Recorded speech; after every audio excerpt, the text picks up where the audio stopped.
ओम शांती। आज आहे 28 मे 2026 ची मुरली। महावाक्य आहे, गोड मुलांनो, तुम्ही बाबांकडे आला आहात आपले श्रेष्ठ भाग्य बनविण्याकरिता।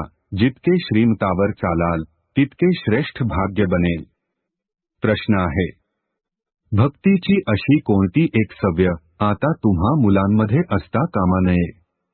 उत्तर आहे, भक्तीमध्ये थोडे जरी दुःख झाले, आजारपण आले की म्हणतात हे राम, हे भगवान। हाय हाय करण्याची सवय भक्तीमध्ये असते। तुम्ही आता कधीही मुखातून असे बोल काढायचे नाही। तुम्हाला तर आतल्या आत गोड बाबांची प्रेमाने आठवण करायची आहे।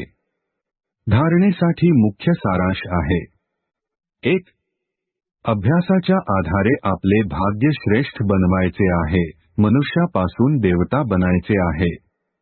पावन बनून परत घरी जायचे आहे आणि मग नवीन दुनियेमध्ये यायचे आहे। 2. हातांनी काम करत असताना एका बाबांच्या आठवणीमध्ये राहायचे आहे।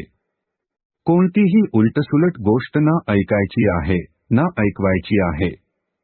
आजचे वरदान आहे, सदैव आपल्या पवित्र स्वरूपामध्ये स्थित राहून गुणरूपी मोती टिपणारे होलीहंस भव।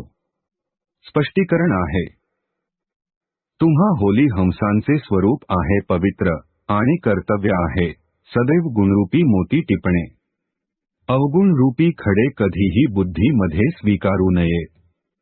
परंतु या कर्तव्याचे पालन करण्यासाठी सदैव एक आज्ञा लक्षात राहावी, की ना वाईट विचार करायचा आहे, ना वाईट ऐकायचे आहे, ना वाईट बघायचे आहे, ना वाईट बोलायचे आहे। जे या आज्ञेला कायमचे लक्षात ठेवतात ते सदैव सागराच्या अर्थात ज्ञान सागराच्या काठावर राहतात। सागरच हंसांचे राहण्याचे ठिकाण आहे। स्लोगन आहे, चालता फिरता फरिश्ता स्वरूपामध्ये राहणे। हीच ब्रह्मा बाबांची दिलपसंत गिफ्ट अर्थात भेट आहे। ओम शांती।